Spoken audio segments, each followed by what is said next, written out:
Okay, everybody's in their seats. We can go ahead and get started. My name is Robert Mounts. I'm the current president of the Matheson History Museum Board. Caitlin Hoff Mahoney is our outstanding executive director, running the show both here and on Zoom, and it's live streamed.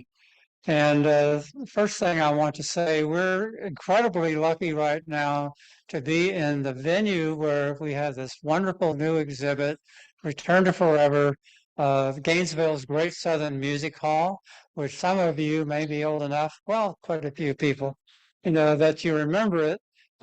It's based on many photographs taken by inimitable John Moran back there with the hat in the back row. And if you get time to actually read the narrative by Bill DeYoung and go through all the way around, including the John Moran corner over here, you'll be amazed at what's been created. Jeffrey Meldon was our benefactor for this. John told me that Jeffrey spent at least $25,000 on this exhibit. I asked Jeffrey and he said, way more than that. So we're the beneficiary, and I'm glad that we can hold these programs here. Also, I want to mention that the Matheson is a private nonprofit museum. It depends entirely on grants and on private donations. This particular program is sponsored in part by Visit Gainesville, Alachua County, the City of Gainesville, and the Department of State Division of Cultural Affairs, and the Florida Council of the Arts and Culture, and the state of Florida. Now, we're not a state organization, but we do go to them for grants for programming, and we also depend a lot on membership. And back there at the back corner table is our first vice president, John Rem, who is, when you have time, you can sign up to be a member of the Matheson for a very low fee. And for family, it's what, John, 35 or $45? 40 for a family. So we depend on those two, and our membership's growing.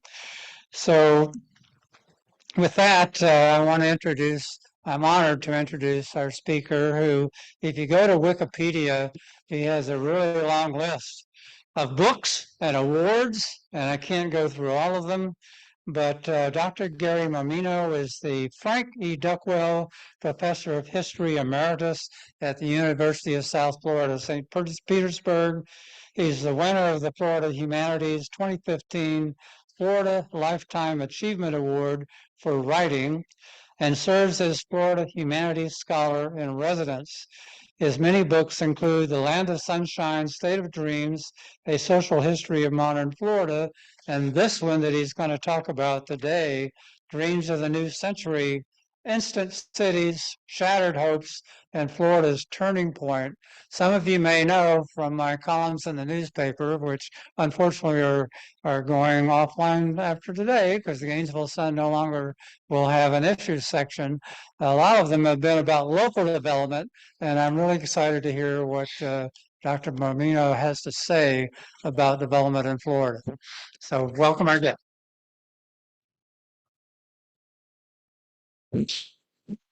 You're kind to have invited me. The first graduate student I ever worked with is here today, Tom Ankerson. Some of you know Tom, University of Florida Law School, and Tom did his master's thesis on the Florida environmental movement. And at the time, I knew nothing about Florida. I really came as an immigration historian, and it was in 1980-81, I had a Fulbright to Italy, where I really became a Florida historian. When I was in Rome, once a week I would go to the American Embassy Library to find out what was happening. And if you remember, 1980-81 was an amazing year in Florida. What events happened in 1980-81? Mary L. boat lift, 125,000 Cubans, Miami race riot, the English-only amendment in Miami, and several other blockbuster events. And I vowed that when I came back, what's that? Actually, yes. he wouldn't be here today other than that. And I was determined when I got back, I would make a transition from immigration history to Florida history, which, if you think about it, immigration history is Florida history in so many ways. But I got the idea from this book. Some of you know I love newspapers, collecting clippings in newspapers and trying to organize them. And I was thinking of doing a sequel to my book, Land of Sunshine, State of Dream, which was kind of in the World War II to 2000. And Meredith Babb at the University Press of Florida said, no one buys second editions. Don't do a second edition of the book. Just do a new book. And this was about 2010. And looking back, I said, my God, that period from 2000 to 2010, that decade, I realize it's 11 years, not 10 years, simply extraordinary. The Y2K leading up to the new millennium, not only was a new decade, it was a new century and a new millennium. We're not likely to be around the next time that happens. The 2000 election, just heart-stopping in so many ways. 9/11, which had a Florida feel to it in so many ways. The 2004 election and the year of 4 hurricanes, 2004. These are all book chapters I did. Also did the 2006 elections, which is maybe the most interesting political election cycle of the decade, but then also looked at immigration. One of the most astounding stats of the new century, New York Times in January 2000 had a headline, Florida now has more Hispanics than blacks. Think about that. If you know something about Florida history, as late as 1880, 1890, even 1910, African Americans had almost half the population in Florida. Probably, if the census had been correctly taken, it probably half of Florida was African American. And now there are more Hispanics than that is astounding. And it's not because African Americans were leaving. In fact, the African American population was growing, and you had a huge number of African Americans returning after 50 or 60 years from the Great Migration. It's simply the Hispanic population was so big, so consistent over the decade. Also did a chapter on instant cities. I begin that chapter, it's interesting, saying that if I had a quote, actually, I got the quote from Michael Gannett. It was one of Michael Gannett's favorite quotes. There was a famous New York Sun writer, whose name escapes me right now, but he began a column. They after Pearl Harbor, they simply gave him gas coupons and said, drive across America and tell us what's happening out there. Of all places in America, he does a column with the dateline Stark, Florida. February 4, 1942, and he begins, just the best sentence ever, Stark is gauche. Now, when was the last time the word gauche and Stark were used in the same sentence together? 1942. But and with that premise, I said, if this colonist would come to Florida in 2004, what would he find most interesting in Florida? Would it be seaside and celebration, these new urban communities? Would it be the villages? I mean, no one before 1940 could have imagined you'd have a community comprised of senior citizens. That's something out of the Twilight Zone. And yet it wasn't that unusual in Florida. Would it be these places like Wesley Chapel in Pasco County? How many of you have been to Wesley Chapel? Which is the dateline the day after the 2004 election. Wesley, and they said, this is how George Bush won the election. Democrats were putting all their energy into Miami, Orlando, Tampa. The Republicans astutely went after these these suburbs, ex-urban growth in places like Wesley Chapel, which wasn't even a city. So let's talk about a little about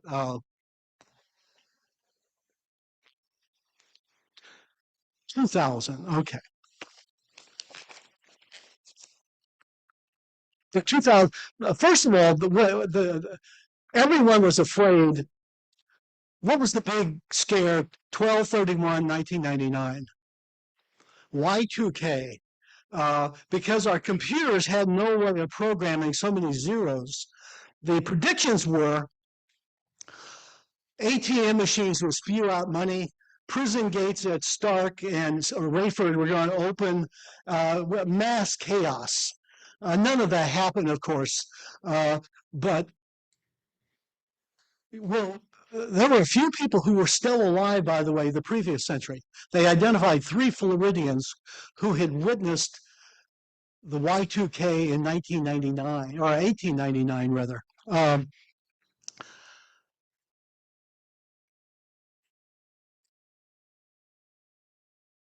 got a quote here. Actually, I'll find it later. It's interesting. Well, let me reassemble here. Okay, if there is a word to describe Florida in 2000 and America in 2000, what word would that be? By the way, anyone want to guess?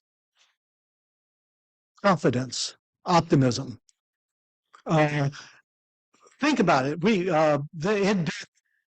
hadn't had anything approaching a serious economic downturn since the 1920s. And Florida had had 70 years of nonstop growth without a major recession. In 2001, think about this, the federal government had its 3rd consecutive federal balanced budget in a row. Will your great-grandchildren ever see a balanced budget again? No, I mean, that is astounding. 3 balanced budgets in a row. All the polls indicated Americans were very confident about the future. Floridians, 2 or 3 Floridians, as late as 2003, when asked, are you somewhat satisfied or very satisfied with the state of Florida? 64% said yes. Now, I've asked a lot of groups on book, so I want you to be honest about this. How many of you are confident or optimistic about the future of Florida? Raise your hand. Now, I wish our governor could be here today. No, seriously, first we'd have a nice debate. This is about the 7th group in a row that's answered that. This is seriously troubling in a state whose currency was optimism. I mean, you didn't come to Florida as a senior citizen without being optimistic. You know, Florida is a place of second chances and second starts. F. Scott Fitzgerald was wrong. There are second acts in America. And I actually had an op-ed in today's Tampa Bay Times about this, that we need a serious discussion about the Florida dream. We need a frank and honest discussion about the future in Florida, which we're not likely to have, but academics can at least talk about these noble gestures. But there was confidence in going in, and then it was confidence to about 2004. All the polls. It's fascinating to look at some of the major characters around 2000. December 31st, 1999, biggest party in Florida was the Seminole Reservation in South Florida. And think of that, where the Seminoles had been in 1800 and 1900. And in 2000, they are running major casino gambling establishments. Is there a more interesting character in Florida then or today than James Billy? I mean, James Billy, born the son of an American soldier he never knew. In the old days, we would call him a half-breed. And the Seminole women traditionally took such babies out and drowned them. And they were taking James Billy to a canal to drown as a baby when Mary Jumper saved his life. She said, I see greatness in this young man. 2 tours of Vietnam, a Seminole volunteering for 2 tours of Vietnam. When he returns, to his astonishment, he's elected chair of the Seminole tribe.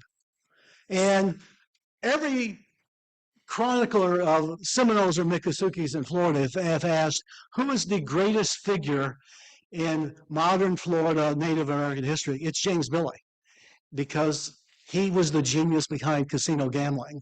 And by the way, Donald Trump almost built a casino in South Florida. It's fascinating. On Y2K, Donald Trump is in the news, and it's almost, firstly, he's a Democrat. He's a liberal Democrat. And it always says, quote, a presidential wannabe. But as a Democrat in 1999, 2000, but James Billy, just an amazing figure. I think one of the great American stories of that era is the Elian Gonzalez saga. It may be because my sister is a cloistered nun that I'm really caught up into patron saints and things like that. But it is, he's a pretty extraordinary figure. If you don't know the story, in November 1999, his father goes to pick him up. He was divorced from his mother, shared custody, and he goes to the local school in Cardenas. And the principal says, your wife picked him up 7 hours ago. And he looks and he can't find him. And his former wife and 11 other people get into a rickety aluminum boat with a motor that is malfunctioning, and they try to get to Florida. And they get off the coast of Fort Lauderdale. A storm upsets the boat. 12 people died. Elian's mother died. That one survivor said his mother helped put him on a rubber buoy out in the bay, and a fisherman saw him and thought it was someone was playing a joke. They put a doll on and it was Elian. And so Elian is, I don't know if the right verb is repatriated with his relatives, but he's united with his relatives in Little Havana. And he becomes a compelling figure. Every group in America wanted Elian to be part of their interpretation of the story.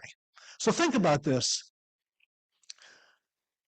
Which makes more sense? My mother loves me so much, she would give up her life so I could enjoy democracy, or my mother is so politically deluded that she would give up her child to go to America.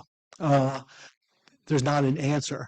But Elian immediately has religious overtones. Let me read this here. Uh,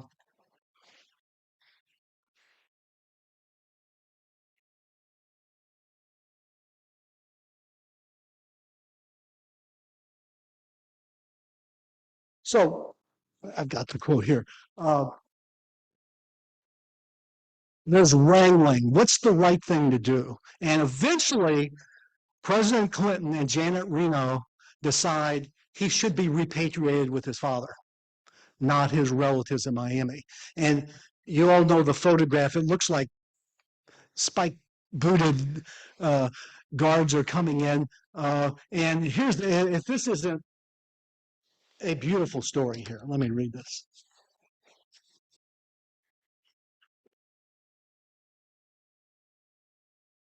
Sorry. This, I had this written down.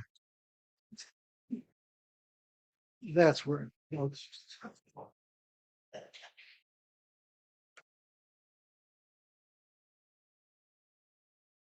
Bear with me a second. All right.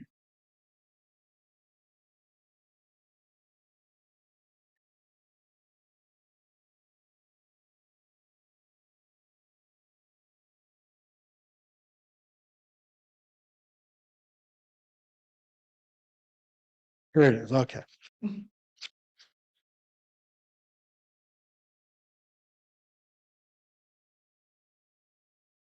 this would take a while, but I really like this passage. Uh,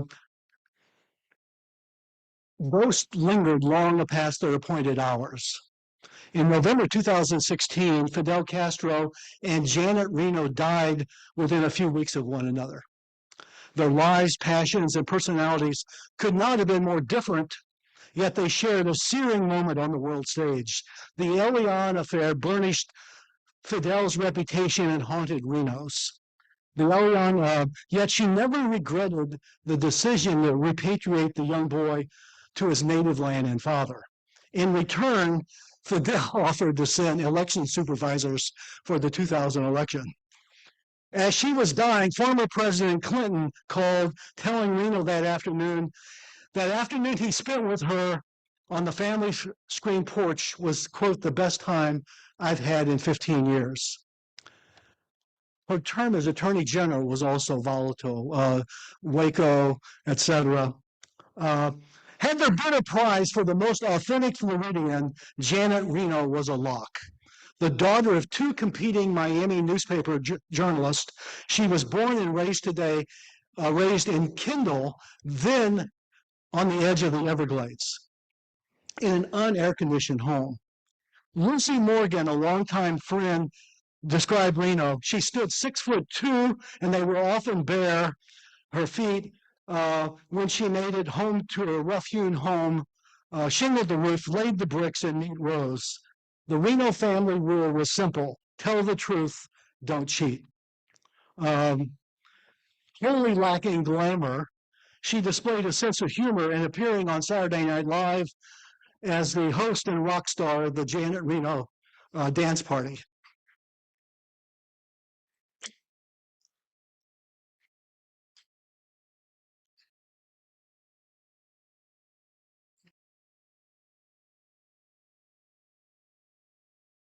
Not even well. She ran for governor in 2002, barely beaten out by Bill McBride. She probably would have lost the election to Jeb anyway. When she died, the same day as Fidel, President Clinton eulogized the Attorney General, remarking, "I don't believe Janet Reno ever cut a corner in her life. Her efforts in the Elian saga were mentioned that day, were scarcely mentioned that day." A few days after the funeral, Janet's sister, a environmentalist named Herchala, received a call, it said, from the Cuban embassy in Washington, D.C. She answered. The caller said he had a message that he would like to convey for the family of Janet Reno. The message read, "The family of Elian Gonzalez would like to convey their love and gratitude for sending their boy home." Touching.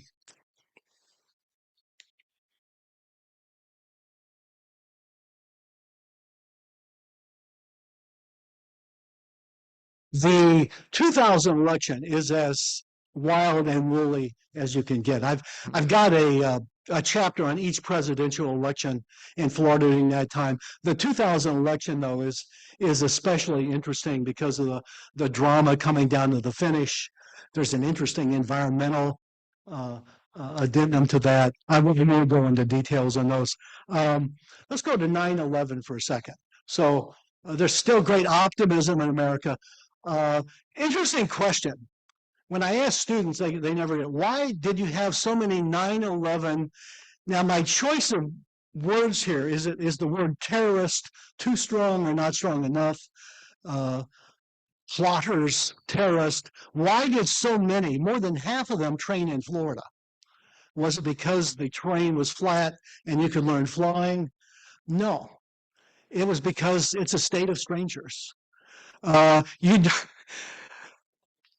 2 or 3 Floridians are not natives to Florida. I mean, almost everywhere you go, especially South Florida, you don't know the person next to you, and they really don't want to know much about you. So it's a perfect place to plot if you're plotting a terrorist act. By the way, it also tells you something about the innocence of 2001. They did a lot of work at public libraries on computers. how do you fly a plane into a building? Believe it or not, you could, and things like that they would look up. But it was a time when no one was monitoring. In fact, I've got a subchapter later in the book. Has anything changed more in America since 2000 than the public library? The public library used to be a place where, you'd go for books. Now it's a place you go for videos. If you're poor and don't have a computer, you need a public library. But anyway, getting back to 9/11, here's a quote for you.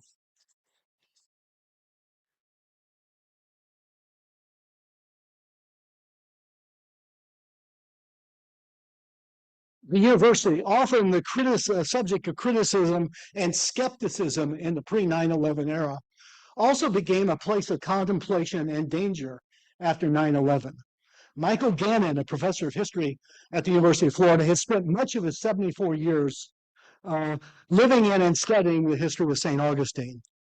He had also been an ordained priest, rising to the rank of Monsignor. St. Augustine, more than almost any American city, had witnessed triumph and tragedy. There, the bells of the cathedral tolled to the deaths of kings and governors, pealed news of the military victories and royal defeats. Gannon was asked to speak to students, faculty, and staff at the university auditorium in the wake of 9/11. He reminded the audience that George Washington and Abraham Lincoln had summoned Americans to national days of prayer and remembrance. He singled out then University President John Tigert rallying students in the days of Pearl Harbor, pleading, quote, that the patriotic thing to do is to keep calm. He also confessed, "We are in the presence, my friends, of deep mysteries, and we call upon transcendent powers, both within and without us, to give that understanding, that solace, and that peace we find so hard to come by with ordinary resources." He ended by asking, "May the Lord of history protect and defend these beloved United States." So 9/11 shook Florida to its foundations. The number of people who came to Florida after 9/11 is fascinating. The hurricanes of 2004. I've got a wonderful quote in here. I probably can't find it. I'll give it to my wife. See, she can find it.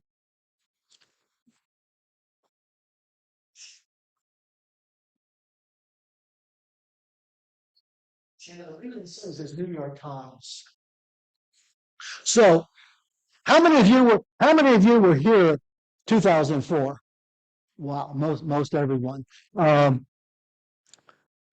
Again, the first Hurricane Charlie lives in eternity. If you remember, they called Ian Charlie 2.0 because it took almost the identical trajectory to Florida. 4 hurricanes in 6 weeks.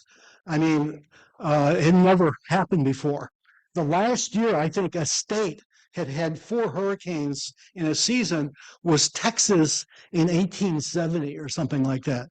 How many of you think we learned the great deal from 2004 and man, this won't happen again? I mean, did you find it? Oh.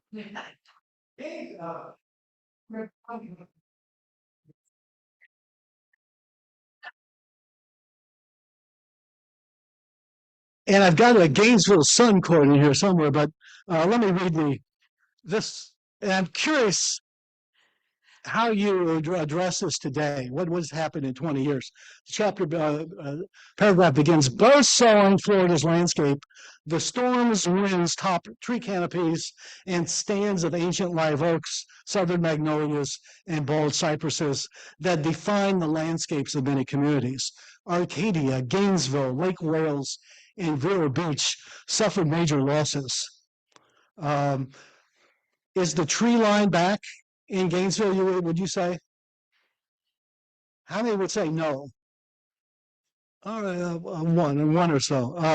The New York Times quote, this is the best quote I think I've read about our affection for trees and the impact of hurricanes. It may be the oaks, suggested the New York Times. The oaks best reflect the tensions between how parts of the state once looked and the way new development continues to alter its appearance with grand royal and date palms.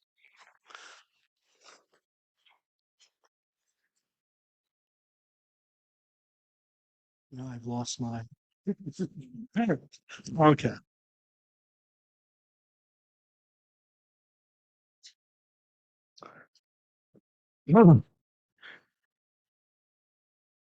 At the end of the hurricane season, a newspaper had a column entitled "You Know You're a Floridian When." This is after 4 hurricanes, right? You have FEMA's number on speed dial. When you moved to the coast, you couldn't hang a shower curtain without reading directions. Today, you can assemble a portable generator by candlelight.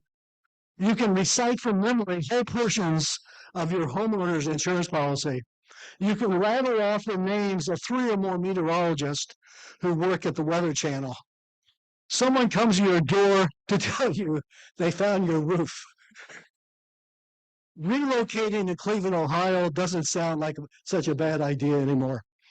Uh, here, here's the part I think you'll like. Novelists love the setting, howling winds, summer heat and humidity, t-shirts drenched in sweat, and battery-operated tape recordings of Theme from a Summer Place. Okay. Add some emergency rations, moldy cheese, soggy crackers, and a warm bottle of wine. More than a few new Floridians owe their very lives to the matchmakers, Charlie Francis, Ivan, and Gene. Quote, take away our TV, remembered Robin Kelly of DeLand. And we found out that really increases our intimacy. Zoe Schneider was born June 9th, 2005, exactly 9 months after the hurricane. The fruits of such intimacy, please, young man, you shouldn't be hearing this. The fruits of such intimacy, Zoe Schneider was born, okay. Susan Benson, an English professor in St. Petersburg, recalled, we made hurricane shutters and hung them, spent the rest of those two days cooking home dinner, drinking wine, and watching our movies. It was the first time we had spent 2 whole days together in a long time. Whereas Benson was born 18th May 2005. You get the story there. Okay.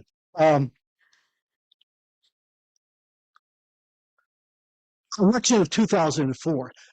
What's fascinating about the hurricanes, it occurred months before the presidential election.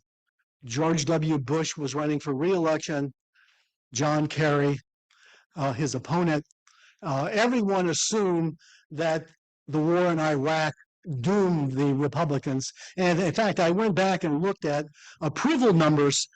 Bush's approval numbers were under 50% until late October 2004. I mean, exactly the right time. Bitter campaign.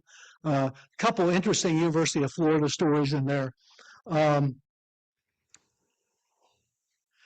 There's no question the hurricanes helped George Bush win the election. What's fascinating about this, almost everyone gave George W. Bush great marks in 2004. What happened the following year, Hurricane Katrina? I mean, he bombed out. But 2004 was an election year. His brother happened to be the governor of Florida, which helps, by the way, in a very tight race. So that's a fascinating race. What's interesting is, I think I mentioned this earlier, the byline of the New York Times was Wesley Chapel in Pasco County. They claim Wesley Chapel, places like Wesley Chapel is the reason the Republicans won. They figured out the new math, that it's no longer winning the big cities in Florida, it's winning the ex-burbs and the suburbs and these new forms of living in Florida. And they were much much better grasping the new politics. 2006 is a fascinating election in Florida for U.S. Senate. Um, by the way, every gubernatorial election in this decade, a Tampa Bay politician headed one of the parties. And in 2004, Jim Davis was a Tampa Democrat lawyer, and Charlie Crist was a St. Petersburg lawyer, as a Republican, by the way. How interesting, a few days before the election. Republicans had grave concerns about Charlie Crist. It's almost like the scene out of Spartacus. Charlie Crist had to prove that he was a Jeb Bush Republican. I'm a Jeb Bush Republican, and wins the election easily, and he's one of the more intriguing figures in Florida politics. The 2006 election, I think, is the most interesting one. Mel Martinez versus Betty Castor. Betty Castor was my boss at the University of South Florida. Her resume, the number of ceilings she busted through, is simply amazing. She grew up in New Jersey. Upon graduation, taught school in Kenya and Uganda in Africa, led the first all-female climb on Mount Kilimanjaro, was the first city councilwoman elected in Tampa history. In 1974, she goes for a city council meeting at the University Club in downtown Tampa, very posh club, membership only, to join other city councilmen, and the manager comes up and said, "I'm sorry, Miss Castor, it's women's only. Only women are permitted." And she was turned away. And the story appears in New Yorker, and she becomes the first state representative from Hillsborough County. And in a move that would be unheard of today, as a Democrat, she's promoted to president at USF Tampa. This is one of the most prickly cases ever. So after 9/11, it's a very fraught time to be a Muslim in America, and certainly at a university. And one of the faculty members, an individual named Sami Al-Arian, an engineering faculty member from Palestine, was captured on tape chanting "Death to America." Okay, free speech. It's probably not cool, but you don't fire them for that. Although how many say that is a firing offense? Fire away. Raise your hand if you think. More than a few. Okay. We need a civil liberties session probably, and to look at both sides of this. And he must have been out of his mind. Believe it or not, he's invited to the Bill O'Reilly show on Fox News and says yes. And that makes him a national cause now. And Betty Castor is besieged. Actually, I think Betty Castor had already left. It was the new president there.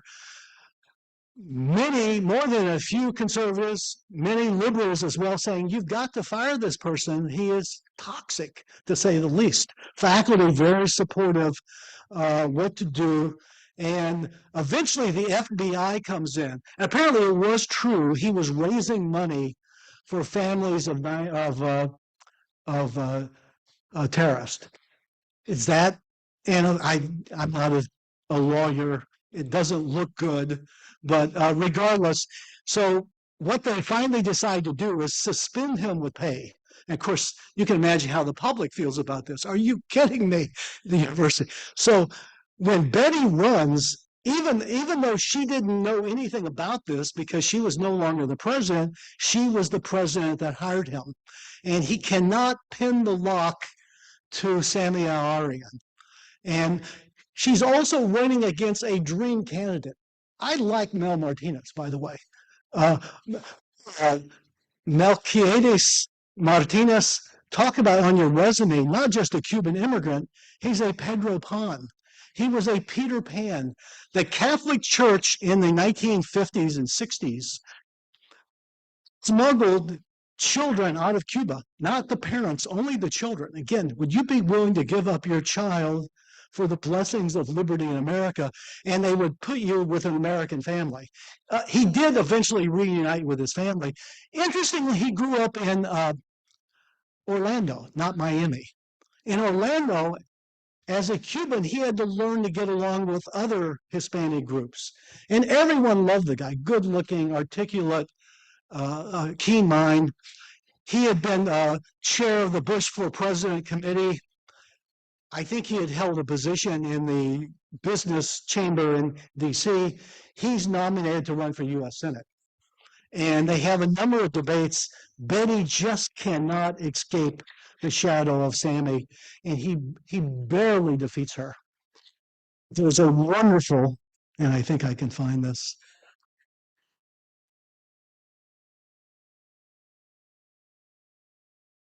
Well, you all know who Michael Moore is? Anyone not know who Michael Moore is? Okay.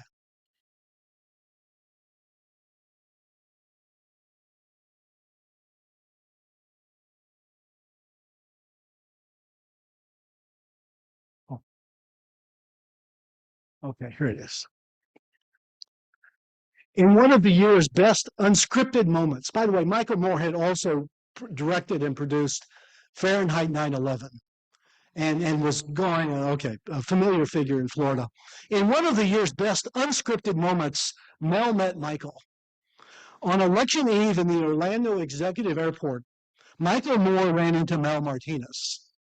The brutal campaign revealed how polarized America had become, and yet Moore reached out and said, Mel, even though we're on opposite sides, good luck tomorrow. Martinez replied, I understand we're all Americans. And I conclude such gracious gestures were becoming very rare in America. I mean, I haven't heard about a feel-good moment like that in a long time.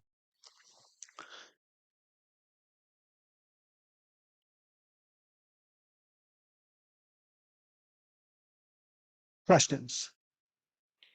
I know. How are we doing time-wise? Is there my timer here? 5 minutes? Okay. Yes. What's happening now in Florida, leading up to the election with the anger and resentment and the rise of the Trump Republicans. How does that all sort of mesh with what? And yeah, that's a really good question. I mean, it's almost worthy of a seminar. And I mean, it's not the first time in America. I mean, we went through McCarthyism. Uh, the 60s, as I recall, were pretty divided. It is disheartening, disillusioning to see the toxic politics in America today. I'm going on a radio show this week to talk about Italian immigrants, anti-fascist Italian immigrants. I don't think we're on the eve of a civil war. I mean, America, I always point out the reason I would argue this is watch the movie Grapes of Wrath. And my favorite scene in Grapes of Wrath is the tractor appears in front of Muley Graves' tenant farmer shack, and they knock it down, and one of his sons come out with a gun. Actually it's the previous day this takes place. The banker comes to his house and said, "We're going to knock your house down tomorrow," and his son gets a gun and he's going to shoot him. And he said, "Son, don't shoot me. If you shot me, you'd go to jail." He said, "Well, who do I shoot?" He said, "Well, you could shoot my boss in Tulsa, but he takes his orders from New York." We're a very decentralized country. So I don't think we're coming to civil war, but it's no question 24/7 news. Trump deserves much of the blame. There's also a toxic element on the Democratic side. I mean, we're just so self-righteous today about politics. That's probably not the answer you wanted to hear, but it's a really good question. Other questions? I could go on. Okay. Yes.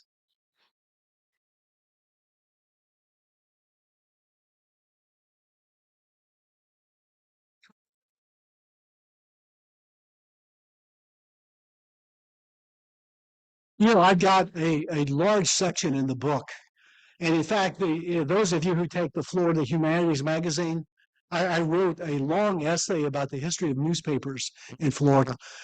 You go back and look at the Gainesville. I was reading a lot of the Gainesville Sun when I was writing this in the 90s, and that was a fabulous newspaper.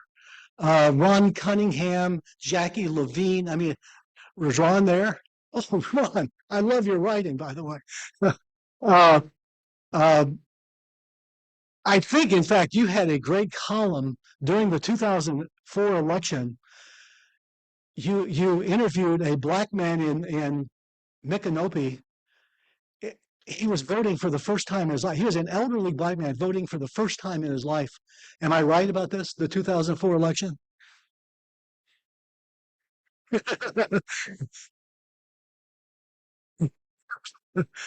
But Florida, I mean, when this book begins in 2000, I think you could argue Florida had about 6 first-rate newspapers, going from the Miami Herald, South Florida Sun Sentinel, Palm Beach Post, Orlando Sentinel, St. Petersburg Times, Tampa Tribune. And I think the B team, Gainesville Sun, Sarasota Herald, who was the remarkable editor at both those places? Who? Yes. It was someone else, though. She became dean at journalism at UF.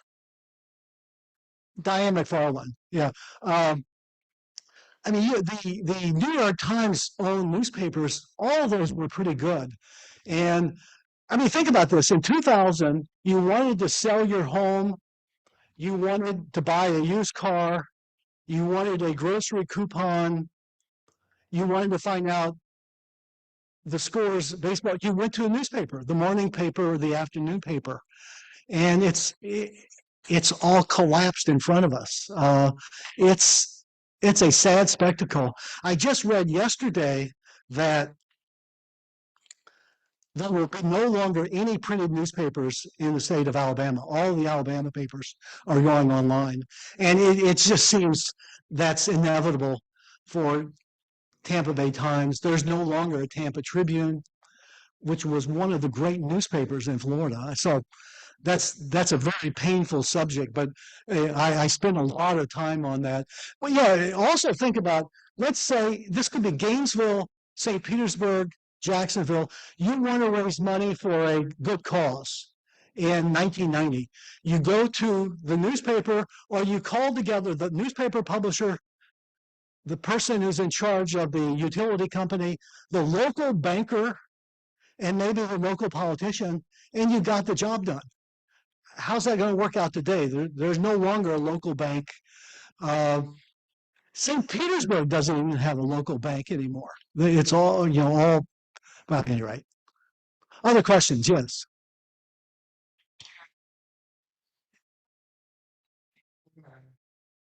In my term as a Democrat, I thought nobody's going to go someone who's painted himself so far into the corner on the open word history. The saddest then came in and his relatively stable leadership in the recovery, even meeting with President Biden. What do you think the impact would be? Well, double digits. I mean, he's going to win. I don't think there's any question. Uh, this pains me. He's the first Italian American governor, but he's a bully. I mean, getting to Ron's question about politics, could you possibly, the piece I have in the paper in St. Petersburg today, I said, we need a statewide conversation. What kind of state do we want to be? If the governor were in the room, do you honestly think we could have a conversation, a civil conversation? I mean, no, I don't think so. That's he's likely to be a leading contender for president. Other questions? Yes, Mrs. Mormino. Why is the question?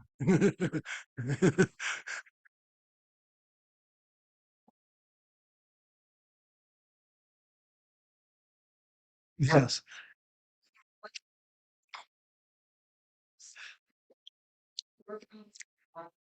Not, but I mean,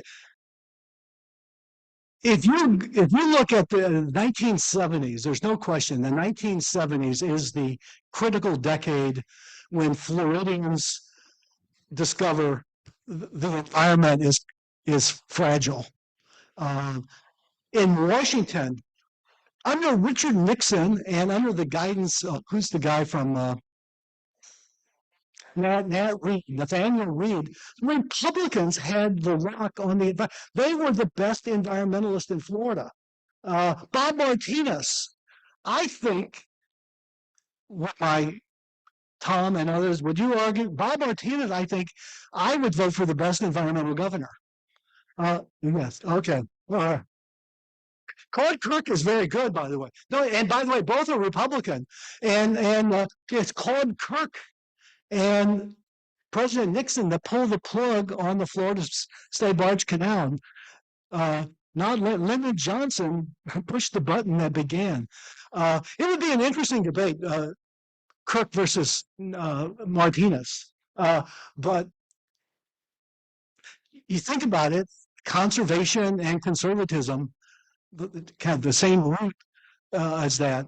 But that is the existential issue in Florida today. I don't think there's any doubt about that. And Hurricane Ian. I mean, how could anyone not be worried? I'd like to float an idea. So, how many of you have been to Cumberland Island? Cumberland, about this beautiful place. As you may know, no one can own a lot on Cumberland Island. It's owned by the federal government. Why not make Sanibel a federal sanctuary? You're not seizing people's land. Give them best price out there.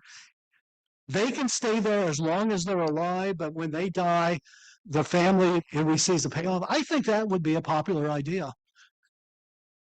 What's that? Well, I wouldn't oppose that. I mean, but again, let's have a conversation about this.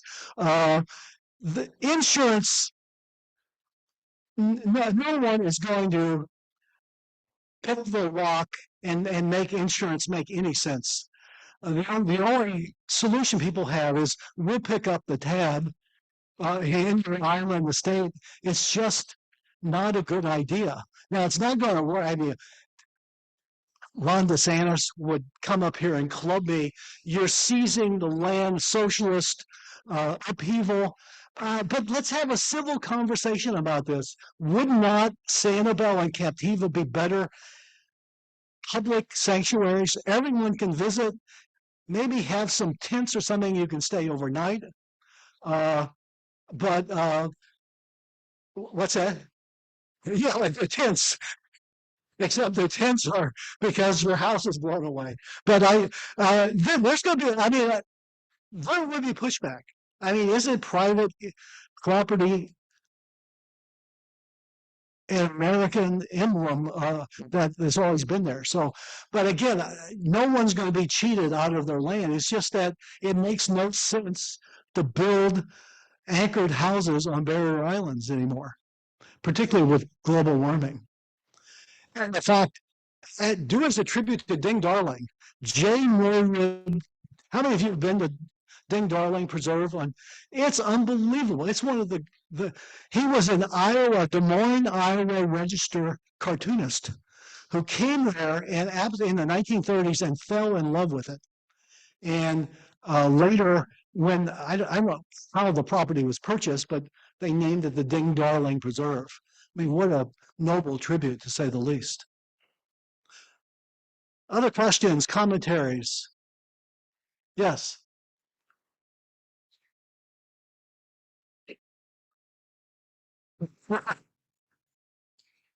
Looks like a spaghetti model.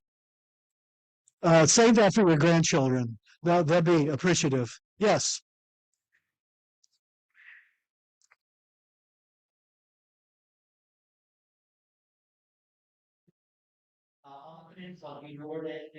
Near Orlando, right? Polk County, Lake Wales. I have that. You're right. 3 hurricanes went through Polk County, if you can imagine, which is not a coastal county, by the way. So this is not merely a coastal problem. There was a church, I think maybe near Lake Wales, that was destroyed 3 times in the hurricanes, three different times. By the way, anyone out there, this would make a great documentary. Just memories of the 2 hurricanes, but also, again, so what are we going to do about this? John.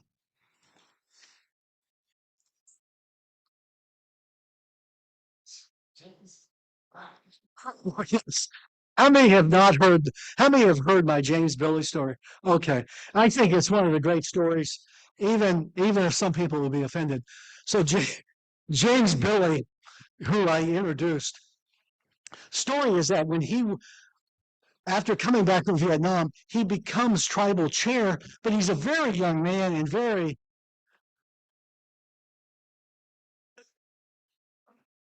pessimistic whether he can lead the Seminoles, who were the poorest group in Florida at this time. So he consults a medicine man and said, "What must I do to win the faith of my people?"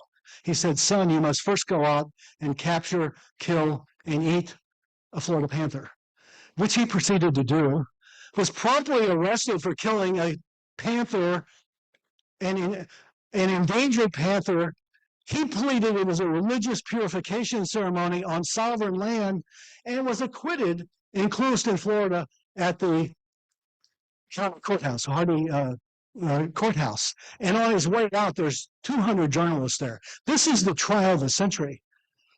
And they ask him, what's the question they asked? What does panther taste like? He said it tasted like a cross between manatee and a bald eagle. Thank you. I'm going to be at the TikTok Club all week. Please come by. 2-for-1 drink specials. Thank you.